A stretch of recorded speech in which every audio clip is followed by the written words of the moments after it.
Bienvenue dans Les Attaquantes, le podcast qui raconte les femmes dans le foot. Le foot aujourd'hui, ça fait partie de ma vie. Je suis fier d'être une femme. J'adore le foot. Je suis fier d'être une femme de foot. Vraiment, c'est quelque chose qui est extra. Quand je rentre sur un terrain de foot, il n'y a pas de femme de foot, d'homme de foot. C'est vraiment ma passion. Pour moi, il y a juste du foot. C'est ça les femmes d'aujourd'hui aussi. Moi, je suis une passionnée. Au moins passionnée, on n'entend pas la différence avec un E ou sans E. Honnêtement, s'il n'y avait pas il manquerait quelque chose. Je suis née fille de foot et je suis femme de foot et je serai grand-mère de foot.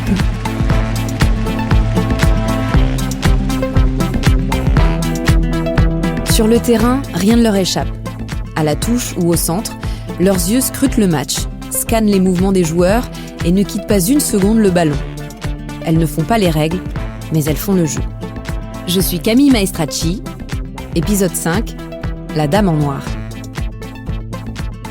Un sifflet juste. Oui, mais c'est loin d'être juste un sifflet. Stéphanie Frappart, 35 ans, elle doit encore marquer l'histoire du foot et du sport. Dimanche, il y a 5 ans, elle devenait la première femme en France à arbitrer des garçons professionnels en Ligue 2. 1m65, mais respectée, elle sourit quand on l'appelle Monsieur l'arbitre. Dimanche, elle sera au sifflet d'Amiens-Strasbourg en Ligue 1. C'était le 28 avril dernier. Stéphanie Frappart est devenue la première femme à arbitrer au centre un match de Ligue 1. Je l'ai rencontrée à Clairefontaine seulement quelques jours avant que la nouvelle ne tombe. Je veux monter en Ligue 1 seulement si j'ai les compétences. Je veux pas que, comme ça a pu être redit dans les médias, voilà, c'est parce qu'il faut une femme, etc. Donc voilà, je pense qu'avec Corinne Diacre, on a prouvé qu'on avait nos places respectives à ce niveau-là et c'est la plus belle des reconnaissances. Stéphanie Frappart commence l'arbitrage très jeune, à l'âge de 13 ans.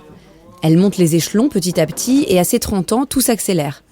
Elle est désignée pour arbitrer en Ligue 2 en 2014. Elle enchaîne avec la Coupe du Monde féminine de 2015 au Canada, puis les JO de Rio en 2016 et l'Euro féminin en 2017. C'est la seule femme en France à avoir un palmarès aussi étoffé. J'ai voulu comprendre pourquoi. Pourquoi, 20 ans après l'apparition des premières arbitres femmes dans le football professionnel, Stéphanie Frappart reste-t-elle une exception ? Et pourquoi sont-elles si peu nombreuses à arbitrer les hommes ? Est-ce que c'est seulement une question de niveau athlétique ? J'ai joué au foot à l'âge de 10 ans et après j'ai démarré l'arbitrage en voulant apprendre les règles tout simplement. Donc, et après j'ai été prise au jeu, j'ai arbitré et quand on enfile le costume et qu'on se prend au jeu, et voilà, je suis devenue passionnée et voilà. C'est un beau parcours, hein. On m'aurait dit à l'âge de 13 ans, tu arriveras en Ligue 2 où tu feras une Coupe du Monde. Forcément, on n'y croit pas au départ. Et après, parce que quand on est arbitre, on prend les matchs un par un et on sait très bien que la pyramide, elle peut s'écrouler avec une mauvaise décision. Donc voilà, on est dans la recherche de l'exigence au quotidien. Stéphanie Frappart est une des 2 seules Françaises sélectionnées pour arbitrer la Coupe du Monde féminine. L'autre, c'est la franco-italienne Manuela Nicolosi, son arbitre assistante. Stéphanie, elle est très focalisée sur ses objectifs. Elle est très sérieuse, très concentrée et j'aime sa façon de se faire respecter sur le terrain. Et sa façon de communiquer avec les joueurs, avec l'entourage, donc j'aime bien arbitrer avec elle. On a commencé à faire des matchs internationaux avant la Coupe du Monde au Canada. Après on a fait les JO, l'Euro, la Coupe du Monde de moins de 20 ans l'année dernière, où on est arrivé jusqu'à la finale. Donc là maintenant on arbitre de plus en plus de matchs, maintenant on est en Ligue 2 ensemble. Et voilà, au fur et à mesure des années, on a modifié notre façon de communiquer, d'arbitrer ensemble. Et là, maintenant, on s'est fait une grande confiance réciproque. Déjà, elle dédie énormément son temps au football, à l'arbitrage. Je trouve que sa préparation de match, elle passe beaucoup de temps à revoir les matchs, à revoir les situations. Elle connaît très bien la technique des équipes masculines et féminines pour chaque compétition internationale qu'on fait. Donc il y a vraiment derrière une préparation et une motivation très très importante. C'est ça que j'apprécie énormément en elle.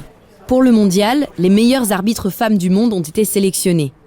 Manuela Nicolosi et Stéphanie Frappart font donc partie des meilleures. Pour elles, c'est une grande fierté bien sûr. Elles espèrent aussi encourager d'autres femmes à franchir le pas et à se lancer dans une carrière d'arbitre de haut niveau. Je sais que de toute façon, en étant la seule femme à ce niveau-là, forcément j'ai un rôle qui m'est forcément alloué et parce que c'est médiatisé, donc forcément ça suscite peut-être des vocations ou ça intrigue certaines et du coup si ça les intrigue, peut-être qu'elles passeront le pas. De voir des modèles, je pense que aussi ça inspire des jeunes filles comme des jeunes joueuses qui rencontreraient des joueuses de l'équipe de France, forcément ça inspire. L'enjeu de cette Coupe du Monde pour l'arbitrage féminin est énorme. Ce que je vous ai pas dit, c'est que dans le passé, c'était des hommes qui arbitraient la Coupe du Monde féminine. En fait, depuis la première participation des équipes féminines de foot au JO de 1996, la FIFA a décidé de ne faire arbitrer que des femmes dans les compétitions internationales, justement pour développer l'arbitrage féminin. C'est ainsi que les Coupes du Monde de 1999, 2011, 2015 ne seront arbitrées que par des femmes. Je pense que c'est bien d'élever des arbitres féminines au plus haut niveau mondial. Alain Sars est le directeur technique adjoint en charge de l'arbitrage à la Fédération française de football. Pour lui, ce mondial féminin est une occasion en or pour booster l'arbitrage féminin. Je ne sais pas si vous connaissez le nom des cadors des arbitres européens comme Bridge ou Turpin. Si ces garçons-là arbitraient la phase finale de la Coupe du Monde féminine, ça veut dire qu'il y a des filles qui n'auraient pas accès à ces compétitions-là. Donc moi je trouve que c'est extraordinaire de donner la chance à n'importe quelle femme internationale de n'importe quel pays sur tous les continents de pouvoir arbitrer une grande compétition comme ça. C'est une chance inouïe parce que ces jeunes femmes-là, quand elles vont rentrer avec le bagage qui est le leur, l'exemplarité d'une compétition comme ça, des stages de préparation, etc. C'est un véritable cadeau pour toutes les jeunes filles de ces pays-là qui pourront profiter donc de tout ce que ces arbitres féminines auront appris pendant ces compétitions. On compte aujourd'hui en France à peu près 1000 arbitres femmes sur un total de 25 000 arbitres. L'immense majorité officie dans le football féminin et ou le foot amateur. Mais quand il s'agit d'arbitrer le foot masculin professionnel, physiquement, ça devient tout de suite plus compliqué. La base de l'arbitrage, c'est la condition physique. Pourquoi ? Parce que c'est le seul sport où il y a le rugby, mais le seul sport de plein air où il y a un tel champ de jeu à parcourir. Donc se placer, se déplacer pendant 90 minutes, arbitrer des joueurs qui sont de mieux en mieux préparés physiquement, c'est pas évident. Et puis garder la lucidité jusqu'au bout, jusqu'à la 90e, 95e et quelquefois quand il y a des prolongations jusqu'à la 120e minute, en étant en pleine possession de ses moyens intellectuels, sans une préparation athlétique poussée, c'est impossible. Effectivement, pour arbitrer un match de Ligue 1 ou de Ligue 2, tous les arbitres passent des tests physiques très difficiles. Mais ce qu'il faut savoir, c'est que ces tests sont exactement les mêmes, que l'on soit un homme ou une femme. On sait très bien que nous, une femme, on a moins de puissance musculaire, etc. qu'un homme, donc c'est plus difficile pour nous de réaliser les temps masculins. Elle, c'est Corinne Lagrange. Avec Stéphanie Frappart, c'est une des seules femmes à avoir arbitré en Ligue 1, mais en tant qu'arbitre de touche. C'était dans les années 90, début 2000. Il y avait aussi Ghislaine Perron-Labbé et Nelly Viennot. Je l'ai rencontrée dans le lobby d'un hôtel à Metz. Aujourd'hui, elle travaille à la formation d'arbitres féminines dans la Ligue Grand Est. Un homme qui va s'entraîner 1 mois, pour une femme, elle s'entraînera 2 mois. Il faut au moins doubler la capacité de travail, parce que physiologiquement, on n'est pas fait de la même façon. Et ce qui fait un peu pécher sur les tests physiques, ce sont tous les tests de vitesse et non pas d'endurance. L'endurance, en le travaillant, on arrive pratiquement au même niveau que les hommes. Moi, les problèmes que j'ai rencontrés, en fait, c'était au niveau de l'explosivité sur les courtes distances, sur les 50 mètres par exemple, les 40 mètres.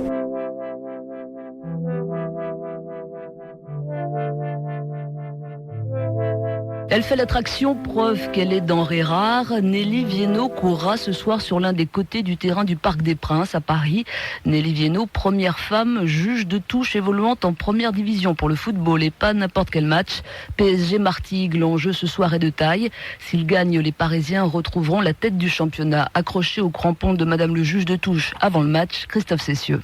Cette première visite au Parc des Princes, Nelly Viennot l'attendait depuis longtemps et elle n'a pas été déçue. À son arrivée vers 18h, il y avait du beau monde pour l'accueillir.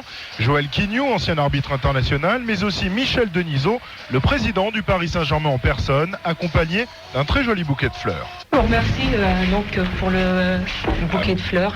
Non, c'est normal. Ouais. Normal, je dirais pas tout à fait, mais c'est vrai que ça me fait énormément plaisir. Je vous souhaite un bon match. Au début de la carrière de Nelly Viennot et de Corinne Lagrange, les tests de conditions physiques des femmes étaient différents de ceux des hommes. Puis en 2006, les règles ont changé et les tests sont devenus les mêmes pour tout le monde. Mais ça continue de faire débat. On devrait peut-être un petit peu adapter par rapport à notre... le fait qu'on est une femme et pas un homme, quoi.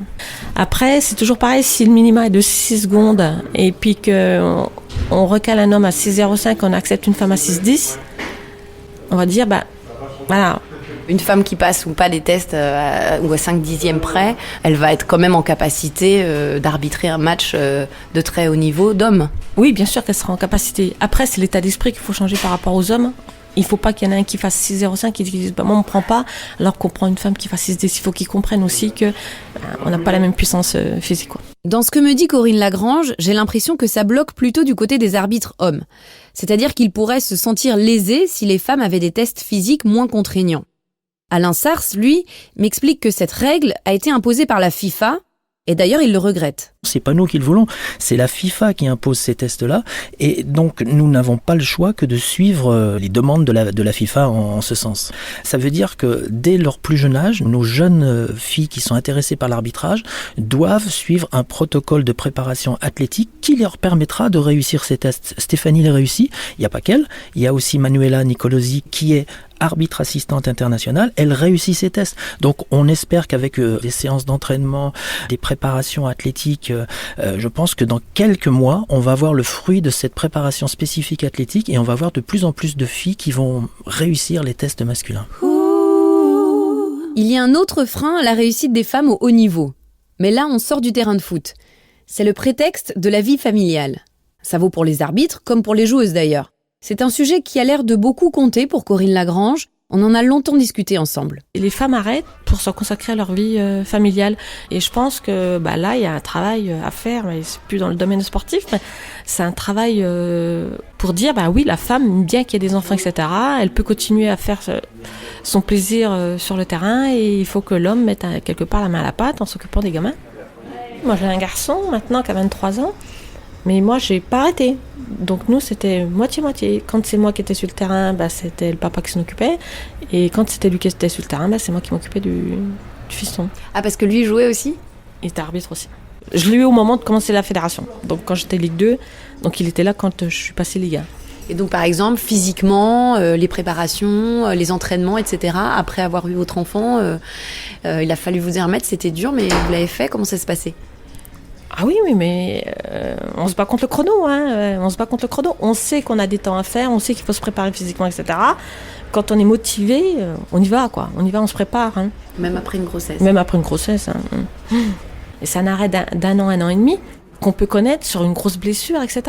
Et là, on repart, on n'est pas blessé, quoi. Il y a juste une préparation physique à refaire et on n'a rien perdu, quoi. On a beaucoup de joueurs pros, alors c'est pas eux qui mettent au monde, mais on a beaucoup de joueurs pros qui continuent et puis on les voit avec leurs enfants qui sont tout petits derrière. Voilà, donc pourquoi on ne verrait pas les femmes aller chercher leurs enfants dans les tribunes une fois que le match est terminé puis qu'elles aient gagné le match ? On entend souvent qu'il faut faire évoluer les mentalités dans le football. Ça sous-entend changer l'état d'esprit des femmes, je viens d'en parler, mais également celui des hommes.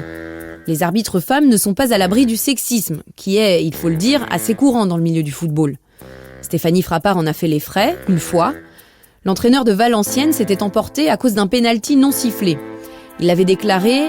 Il était bien là, mais l'arbitre ne l'a pas vu. Elle faisait du patinage, peut-être. Quand on est une femme et qu'on vient arbitrer un sport d'homme, c'est compliqué. C'était en octobre 2015 et il s'est excusé depuis. Mais ce genre de cas, isolé certes, ressurgit régulièrement. Récemment, en Italie, c'est un commentateur qui a totalement dérapé et s'est mis à insulter allègrement l'arbitre femme d'une rencontre de 5e division. C'est dégoûtant de voir des femmes qui viennent arbitrer dans une ligue dans laquelle les entreprises dépensent des centaines de milliers d'euros. C'est vraiment une plaisanterie de la part de la fédération. La voilà, vous pouvez l'apercevoir. C'est quelque chose d'horrible sur un terrain de football. Nelly Viennot m'a aussi raconté cette anecdote qui, décidément, ne met pas les Italiens à l'honneur.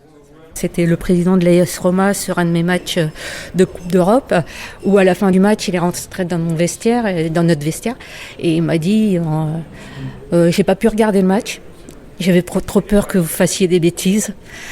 Et il me dit bon, vous pouvez revenir. Donc bon, voilà, c'est dans ma tête, j'ai trouvé un peu bête de se priver d'un match parce qu'une femme arbitrait, mais bon, j'y suis retournée et il est jamais revenu dans mon vestiaire. Donc. C'est vrai que longtemps, le football a été un sport qu'on qualifiait comme machistes. Mais les mentalités sont en train d'évoluer. Il y a 180 000 joueuses maintenant féminines. On vient de passer la barre des 1000 pour la première fois de notre histoire, des 1000 arbitres. On espère en avoir 1500 à l'issue de la saison 2020-2021. Et nous, ce qu'on veut, c'est que nos filles arbitrent des garçons. Et que les garçons arbitrent des filles aussi. Parce que de toute façon, c'est ce qui se passe actuellement. Et il n'y a aucune raison. Au contraire, il faut justement supprimer, abattre toutes les barrières pour que nos filles puissent arbitrer au plus haut niveau national, comme Stéphanie Frappart. La mixité du foot fait qu'on a une arbitre qui devient beaucoup plus complète. C'est important d'arbitrer dans les deux systèmes de jeu. Alors, qu'est-ce que ça veut dire au juste, deux systèmes de jeu ? A priori, foot féminin ou foot masculin, les règles sont les mêmes. En revanche, c'est pas le même état d'esprit et donc pas la même façon d'arbitrer. Le foot féminin est beaucoup plus sain, on a beaucoup moins de tricherie. C'est tellement plus clair. Des fois, elle s'excuse même. Une arbitre qui connaît pas, par exemple, le sens d'une touche, elle a qu'à attendre une demi-seconde et elle sait pour qui va être la touche parce que la joueuse va aller chercher le ballon. Donc, pour moi, la différence, en fait, c'est que le foot féminin est beaucoup plus sain. Oui, il y a un peu plus de triche chez les hommes. Ils n'arrêtent pas de tomber, ils essaient d'avoir les coups francs, etc.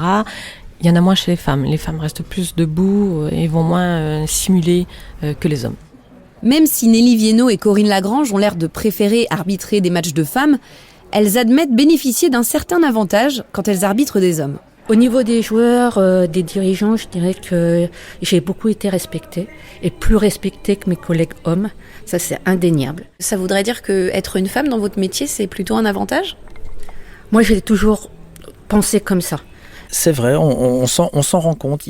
À partir du moment où une arbitre féminine commet une erreur, les garçons ont plus tendance à lui pardonner, déjà parce que ils ne veulent pas qu'on les traite de sexistes, etc. Et donc, il y a un petit peu plus de respect qui se présente entre les joueurs et les arbitres. Et donc, ça facilite un petit peu la tâche de nos filles. Vous voyez, c'est assez paradoxal. C'est difficile d'expliquer pourquoi l'arbitrage féminin est plus difficile et pourquoi, en fonction des garçons ou des filles, il y a des tas de paramètres qui sont fluctuants. Malgré toutes ces différences, il y a une chose qui, elle, ne change pas. Qu'on soit un arbitre, homme ou femme, dans le foot féminin ou dans le foot masculin, comme le dit Stéphanie Frappart, l'arbitre, ça reste l'arbitre. Et quoi qu'il arrive, il aura toujours le mauvais rôle. De toute façon, on est toujours attendu qu'on soit un homme ou une femme arbitre, parce que forcément l'arbitre c'est celui qui prend les décisions et qui décide du sort de la rencontre. C'est toujours la personne qui est la plus décriée, donc que ce soit une femme ou un homme, dans tous les cas, ça fera parler.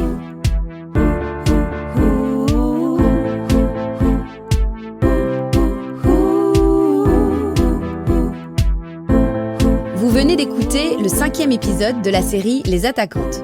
Il est produit par Europe 1 Studio avec Claire Azan et Fanny Rascle. Christophe Davio nous a aidés à la réalisation et Emma Chevalier à la musique. Si vous avez aimé, vous pouvez vous abonner sur Apple Podcast ou sur votre plateforme d'écoute préférée. Et puis, votre avis nous intéresse, alors n'hésitez pas à commenter, partager et nous mettre plein d'étoiles. À bientôt!